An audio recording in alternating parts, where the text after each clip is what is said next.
Hello everyone, আশা করি সবাই ভালো আছেন। আপনারা তো টাইটেল থেকে বুঝতে পারছেন আজকে কি বিষয় নিয়ে কথা বলবো। আসলে কি আজকে যে বিষয়টা নিয়ে কথা বলবো এটা কিন্তু আসলে অনেকেই জানেন না যে বাংলাদেশ থেকে অস্ট্রেলিয়া যেতে যদি মানুষ চায় আসলে কি সহজভাবে কি যাওয়া যায় কি যাওয়া যায় না, আসলে এটা কতটুকু সত্য। আর এখন বর্তমানে যে বাংলাদেশিদের জন্য একটা প্লাস পয়েন্ট আছে যাওয়ার ক্ষেত্রে, এটা অনেকেই জানেন না। যাই হোক, আপনাদের মাঝে আমি শেয়ার করব। যাই হোক, ভিডিওটা শুরু করার আগে বলতে যারা এখন আমার ইউটিউব চ্যানেলে সাবস্ক্রাইব করেনি, সাবস্ক্রাইব করে নেবেন। আমার ফেসবুক পেজে আমাকে ফলো করবেন। আর যদি ভিডিওটা ভালো লাগে অবশ্যই একটু শেয়ার করতে ভুলবেন না।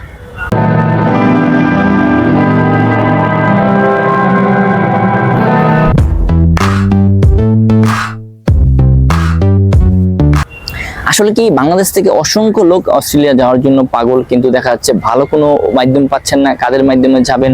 দেখা যাচ্ছে আপনারা নানান ধরনের এজেন্সির আপনাদের বলতেছে যে আমরা অস্ট্রেলিয়ার ওয়ার্ক পারমিট ভিসা করে দিব। আপনার ওখানে যে দেখা যাচ্ছে এই যে ফলের বাগানে অথবা মানে ফার্মে যে দেখা যাচ্ছে, আসলে কি অস্ট্রেলিয়ায় আমার অনেক পরিচিত লোকজন আছে, তো তাদেরও দেখি তারা মাঝে মাঝে ভিডিও আপলোড করে আমাকে দেখায়, ফোন করে বলে দেখো আমাদের অস্ট্রেলিয়া কত বড় বড় ফার্ম। আসলে কি অস্ট্রেলিয়া বড় বড় ফার্ম আছে, দেখা যাচ্ছে আপনার আপেলের বাগান আছে বড় বড়, দেখা যাচ্ছে সেগুলো মানে ছোটখাটো না, অনেক বড় বড়। তো এই ক্ষেত্রে দেখা যাচ্ছে আমাদের বাংলাদেশের কিছু এজেন্সি আছে, দেখা যাচ্ছে আমাদের বাংলাদেশ থেকে এক একজনে বলে দেখা যাচ্ছে যে আপনি কি যাবেন ফলের বাগানে, সেক্ষেত্রে আপনি অস্ট্রেলিয়া যেতে পারবেন। এটা কতটুকু সত্য এটা অনেকেই জানেন না। আর বর্তমানে কিন্তু বাংলাদেশ থেকে অস্ট্রেলিয়া যাওয়াটা একেবারেই সহজ, এটা অনেকেই জানেন না কিভাবে যাবেন, কিভাবে যেতে পারবেন। এটা একবার ইজি। তো আসলে কি আমি যখন ফিজিতে ছিলাম, ফিজিতে যখন ছিলাম, ফিজির সবকিছু কিন্তু কানেকশন হতো অস্ট্রেলিয়ার সাথে। দেখা যাচ্ছে আমি যখন ফিজিতে যে ভিডিও আপলোড করতাম, দেখা যাচ্ছে আমার ভিডিও অনেক অস্ট্রেলিয়ান লোকেরা দেখতো। দেখার পর দেখা যাচ্ছে আমাকে নক করতো, অনেক এজেন্সিরা আমাকে নক করতো যে আমাদের সাথে কাজ করেন, কাজ করলে দেখা যাচ্ছে যে আপনার নিজেরও কিছু বেনিফিট আসবে, আপনি যেহেতু সোশ্যাল মিডিয়ার সাথে অ্যাক্টিভ। তো বর্তমানে দেখা যায় আমি যেহেতু বাংলাদেশে চলে আসছি, ওরাও জানে আমি বাংলাদেশে আসি, ফিজিতে নাই, সেক্ষেত্রে ওরা এখনো আমার সাথে যোগাযোগ করে। আমাকে দেখা যাচ্ছে প্রতিনিয়ত আমাকে ইমেল করে ওদের আপডেট আমাকে জানায়। দেখা যাচ্ছে আমার হাতে গোনা 5 থেকে 6টা এজেন্সি আছে। তো তারা মূলত বাংলাদেশ নিয়ে কাজ করে না, তারা অন্যান্য দেশ নিয়ে কাজ করে। কিন্তু আমাদের বাংলাদেশে তো অসংখ্য এজেন্সি আছে, তারাও কাজ করতেছে, কিন্তু তারা এখান থেকে যাচ্ছে। তো বাংলাদেশ থেকে যাচ্ছে, সেটা কিভাবে কি ভিসা যাচ্ছে এটা তো আমি আপনার পুরো ভিডিওর মাধ্যমে আমি বলতেছি আপনাদের। তো এখানে দেখা যাচ্ছে বাংলাদেশ থেকে অস্ট্রেলিয়া যাওয়াটা কিন্তু একবার ইজি, কিন্তু দেখা যাচ্ছে কি কাজে যেতে পারবেন, কিভাবে আপনি যেতে পারবেন, আসলে কি আপনার যদি ওরকম যোগ্যতা থাকে তাহলে সেক্ষেত্রে আপনি যেতে পারবেন। এখন ওই এজেন্সিগুলো আমাকে প্রতিনিয়ত আপডেট দেয়, আমাকে ইমেল করে, প্লাস আমার হোয়াটসঅ্যাপ নাম্বারে আমাকে নক দেয়, আমাদের বলে যে দেখেন আমাদের কাছে এই ডিমান্ডগুলো আছে, যদি আপনি ওখান থেকে যদি বাংলাদেশ থেকে করতে পারেন তাহলে দেখা যাচ্ছে আমাদের সাথে কাজ করতে পারেন। তো আসলে কি তারা বাংলাদেশ থেকে কাজ করে না, তারা দেখা যাচ্ছে ফিজি, নেপাল, ফিলিপিনি, ইন্দোনেশিয়া, ইন্ডিয়ান, পাকিস্তান এইসব দেশ নিয়ে তারা কাজ করতেছে। তো তারাও চাচ্ছে যে বাংলাদেশে তারাও নিবে। মানে আমাকে অনেকে মেসেজ ইমেল করে বলে যে আপনি আমাদের সাথে কাজ করেন, বাংলাদেশে থেকে যত লোক আসবে আপনার মাধ্যমে আসবে। কিন্তু আসলে কি অস্ট্রেলিয়া যাওয়াটা একেবারে ইজি যদি যোগ্যতা থাকে। তো কি কি যোগ্যতা আমি একটু বলে দিই। আসলে কি অস্ট্রেলিয়া বর্তমানে আমাদের বাংলাদেশে যেসব এজেন্সিরা বলবে যে আপনি কাজের ভিসা নিয়ে যাবে, আসলে কি কাজের ভিসা অস্ট্রেলিয়া যাওয়া যায় না। অস্ট্রেলিয়া কাজের ভিসা যাওয়া যায় না, আমাদের বাংলাদেশিদের ক্ষেত্রে খুবই কঠিন। বাংলাদেশ থেকে লোক যাচ্ছে কারা? Student visa. এখন অনেক এজেন্সি আমাকে বলে যে তোমার কাছে যদি লোক থাকে তুমি স্টুডেন্ট ভিসায় অস্ট্রেলিয়া লোক আনতে পারো আমাদের মাধ্যমে।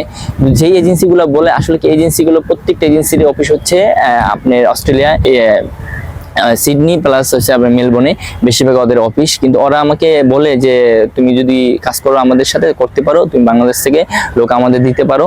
তা আসলে কি এই যে এজেন্সিগুলো আছে, তারা এই এজেন্সিগুলো দেখাচ্ছে ওখানকার যে কলেজ ইউনিভার্সিটি আছে তাদের সাথে একটা চুক্তি থাকে, কন্ট্রাক্ট থাকে, তারা একদম লোক ম্যানেজ করে দেখা যাচ্ছে ওই কলেজ ইউনিভার্সিটিতে দেয়।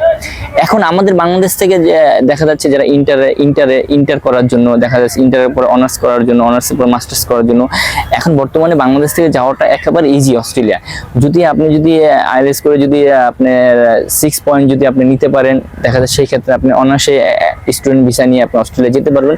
যদি আপনি স্টুডেন্ট ভিসা নিয়ে অস্ট্রেলিয়া যেতে পারেন, দেখা যাচ্ছে আপনি সপ্তাহে ওখানে 20 ঘন্টা কাজ করতে পারবেন। এটা ওই দেশের আইন, দেখা যাচ্ছে এটা পাশাপাশি যদি আপনার রবিবার দিন যদি কাজ করেন সেক্ষেত্রে আপনি ফুল টাইম কাজ করতে পারবেন। বেশিরভাগই হচ্ছে দেখা যায় ওখানে পড়াশোনার পাশাপাশি কাজ করে, কেননা দেখা যাচ্ছে আসলে অস্ট্রেলিয়া এরকম একটা দেশ, আপনি কাজের তারা যত হাই কোয়ালিটি লোকই হোক না কেন, ওরা কাজের কখনোই ছোট মনে করে না, ওরা কাজের সবসময় বড় মনে করে। দেখা যাচ্ছে কানাডিয়ান লোকও কিন্তু অস্ট্রেলিয়া এসে ক্লিনার কাজ করে, সেও কিন্তু মানে হাই এডুকেশনের একজন পার্সন, সেক্ষেত্রে দেখা যাচ্ছে সেও কিন্তু ওই ক্লিনার কাজ করে, কিন্তু সে কিন্তু নিন্দা জানায় না। কিন্তু এই জন্য দেখা যাচ্ছে ওইসব লোকেরা দেখা যাচ্ছে দিন দিন দেখা যাচ্ছে তারা উন্নত হয়ে যাচ্ছে। কিন্তু আমাদের বাংলাদেশে আমি দেখছি আমাদের বাংলাদেশে অসংখ্য লোক মেলবোর্নে ভালো ভালো ইউনিভার্সিটিতে পড়াশোনা করে, কিন্তু সেখানে যা দেখছে তারা কার্পেন্টার কাজ করে, কনস্ট্রাকশন সেক্টরে কাজ করে। তো আসলে কি অস্ট্রেলিয়া বাংলাদেশ থেকে যাওয়াটা অনেকই ইজি। যদি আপনি স্টুডেন্ট ভিসা যান সেক্ষেত্রে দেখা যায় আপনি ইজিভাবে যেতে পারবেন।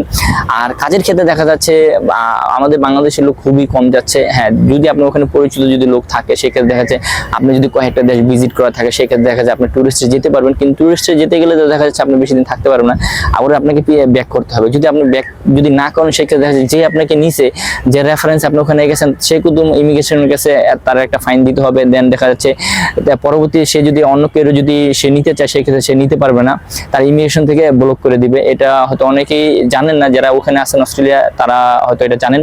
তো যাই হোক, অনেকেই আমাকে বলে যে ভাই অস্ট্রেলিয়া কিভাবে যাব। যদি অস্ট্রেলিয়া যদি যেতে চান ভালো একটা এজেন্সি দেখে স্টুডেন্ট ভিসায় যারা কাজ করে, শুধু স্টুডেন্ট ভিসা যারা নিয়ে কাজ করে, যদি আপনার ভালো যদি এডুকেশন থাকে তাহলে দেখা যাচ্ছে আপনি অস্ট্রেলিয়া অনার্সে অল্প টাকার ভিতরে যেতে পারবেন।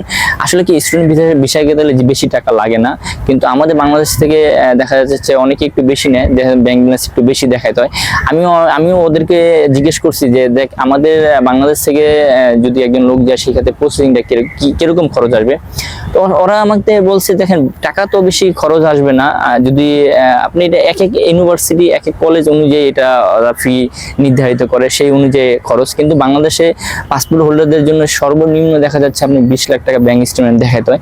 এটার উপরে যদি আপনি বেশি দেখাতে পারেন সেক্ষেত্রে দেখা যায় আপনার জন্য একটা প্লাস পয়েন্ট। আপনি ওখানে যদি স্টুডেন্ট ভিসা যদি যেতে চান দেখা যাচ্ছে আপনি অনার্সে যেতে পারবেন, আপনার জন্য একবারে ইজি দেখা যাচ্ছে। যাই হোক, যদি আমি কখনো যদি স্টুডেন্ট ভিসা নিয়ে কাজ করি আমি আপনাদের জানাবো, কিন্তু আমাকে অনেক এজেন্সিরা আমাকে অফার করে, কিন্তু আমি ওদের আপাতত না করে দিচ্ছি। কেননা দেখা যাচ্ছে আমি তো দেখা যাচ্ছে অনেকগুলো দেশ নিয়ে কাজ করতেছি, কয়েকটা দেশ সেগুলো হচ্ছে ওয়ার্ক পারমিট নিয়ে। তো দেখা যাচ্ছে এটা পাশাপাশি আমি আরেকটা যদি যাই সেক্ষেত্রে দেখা যাচ্ছে একটু সময় বেশি লাগবে। তো সেক্ষেত্রে আমি যদি করতে পারি আমি অবশ্যই আপনাদের জানাবো। আর যাই হোক, অনেকেই আমাকে বলে যে ভাই অস্ট্রেলিয়া কি যাওয়া যায়, আসলে কি হ্যাঁ যাওয়া যায়। এটা যদি আপনি প্রসেসিং জানেন একবারে ইজি আপনার জন্য আমি মনে করি।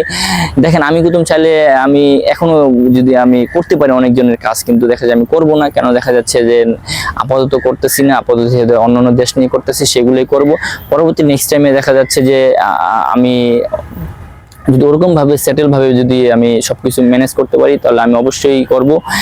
আর দ্বিতীয় কথা হচ্ছে অস্ট্রেলিয়া এখন বর্তমানে যাওয়ার কোনো সিজন, কেননা দেখা যাচ্ছে এই সময়টাই সিজন। এই সময় যদি আপনি যেতে পারেন দেখা যাচ্ছে মানে ফাইল জমা দিতে পারেন স্টুডেন্ট ভিসা, সেই ক্ষেত্রে দেখা যাচ্ছে আপনি 2026-এ ওখানে মানে চলে যেতে পারবেন। এটা বর্তমানে একদম মানে বলে না যে কোনো জিনিস একটা সিজন থাকে, তো এটা হচ্ছে অস্ট্রেলিয়া যাওয়ার একটা সিজন।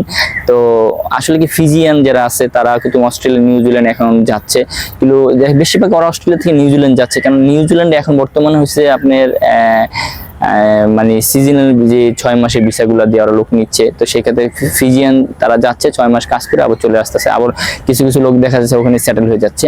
যাই হোক, আছে যেহেতু নিউজিল্যান্ডের কথা বলবো না, অস্ট্রেলিয়ার কথা বলবো। অস্ট্রেলিয়া ওদের জন্য একবার ইজি। এখনো দেখা যাচ্ছে ফিজির আশেপাশে যে 10টা দেশ আছে, এই 10টা দেশের লোক তারা নিচ্ছে অস্ট্রেলিয়া। অনলি $350 খরচ হবে একজন প্রতি। সেক্ষেত্রে দেখা যাচ্ছে যে এই লোকগুলো যাবে তাদের সরকার থেকে পিআর দিয়ে দিবে, মানে ফ্যাসিলিটি যা যা দরকার একজন লোকের সবকিছু সরকার থেকে দিয়ে দিবে, মাত্র $350। শুধু এটা ফিজিয়ান যে মানে ছোট ছোট যে দ্বীপ দেশগুলো আছে ফিজির সাথে সাথে মিলে টোটালে 10টি দেশ, সেগুলো হচ্ছে অস্ট্রেলিয়া মহাদেশের ভিতরে। এই অস্ট্রেলিয়া মহাদেশের ভিতরে যেই লোকগুলো আছে যাদের ওই দেশে পাসপোর্ট হোল্ডার আছে শুধু তারাই যেতে পারবে। তারা অ্যাপ্লাই করতে হবে $350 দিয়ে। গিয়ে দেখা যাচ্ছে তাদের নাম লিস্টে আসলে তারাই ওখানে যেতে পারবে, জাস্ট যেটাকে বলে এটা একটা লটারির মাধ্যমে। কিন্তু আমাদের বাংলাদেশের জন্য এটা কখনোই সম্ভব না। যদি বাংলাদেশি লোক যদি যেতে চান সেক্ষেত্রে দেখা যায় স্টুডেন্ট ভিসায় যেতে পারেন বাংলাদেশ থেকে, প্লাস ফিজি থেকেও যাওয়া যায়। এটা আমি পরবর্তীতে আপনাদের ভিডিও মাধ্যমে বলে দিব। তো সবাই ভালো থাকবেন, আজকে এই পর্যন্তই, আবার দেখা হবে।